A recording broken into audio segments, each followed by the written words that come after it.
तो जिस तरह हमारी हॉरिजॉन्टल पेयरिंग होती है उसी तरह हमारी वर्टिकल पेयरिंग भी होती है।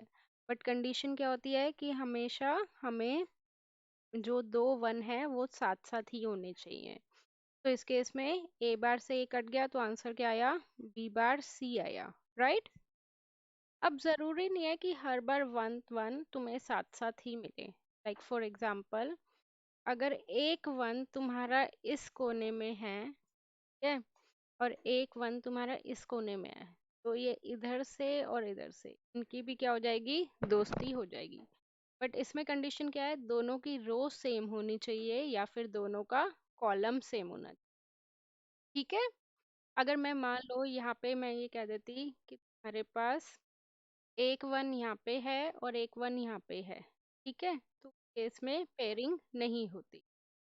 तो अगर दो वन ऐसे कॉर्नर में है तो हो जाएगी पेयरिंग।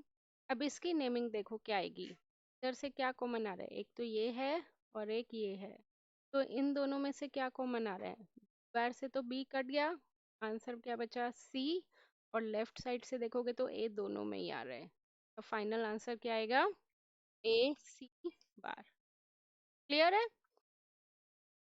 अब बात आती है कि ओवरलैपिंग, इसमें एक चक्कर होता है ओवरलैपिंग का भी। ओवरलैपिंग देखो क्या होगा, जैसे कि मैंने बताया था, या तो दो वन दोस्ती करेंगे या चार वन दोस्ती करेंगे या 8 करेंगे या 16 करेंगे।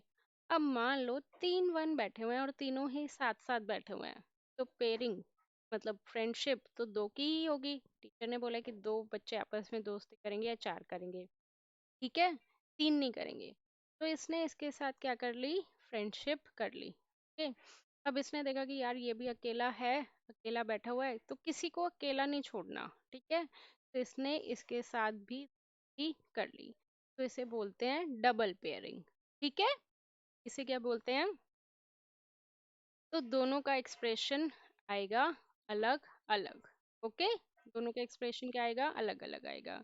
इसका अगर देखेंगे तो क्या कॉमन है, बी बार से बी कट गया, कॉमन है, और लेफ्ट साइड से देखेंगे तो ए बार सी।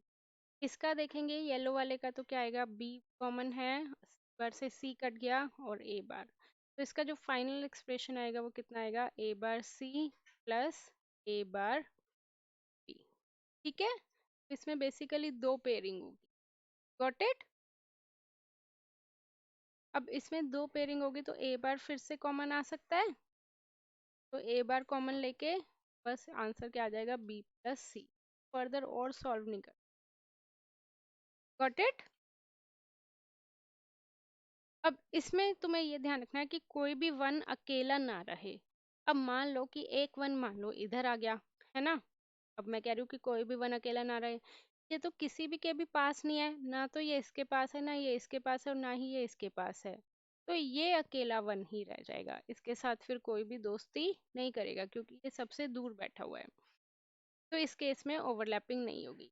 और इसका जो इंडिविजुअल तुम नेमिंग करोगे वो अलग से करोगे, तो इसकी नेमिंग कितनी हो गई, A B bar C bar. Okay, तो यहाँ पे इसी के साथ ऐड कर देना अगर ये एक्सप्रेशन है तो, ए बार। Got it. अब इसमें देखो एक चीज और आती है, फॉर एग्जाम्पल जहाँ ये टीचर्स देते हैं और बच्चे कंफ्यूज हो जाते हैं। मैंने अब मान लो ये दे दिए तुम्हें वन वन वन वन, ठीक है, डायरेक्ट नहीं देते ये वन वन वन, मतलब हमें पहले एक एक्सप्रेशन देते हैं, उस सॉल्व करके हमें ये बनाना होता है। अब इसकी नेमिंग तुम्हें बतानी है। देखो, इसने इसके साथ दोस्ती कर ली, इसने इसके साथ दोस्ती कर ली।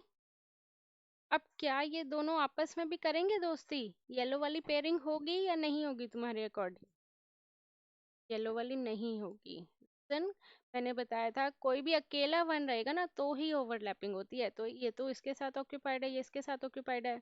अगर कोई अकेला वन होगा दिखेगा तो ही ओवरलैपिंग होगी, तो इस केस में इन दोनों की पेयरिंग नहीं होगी। इसकी नेमिंग बताओ।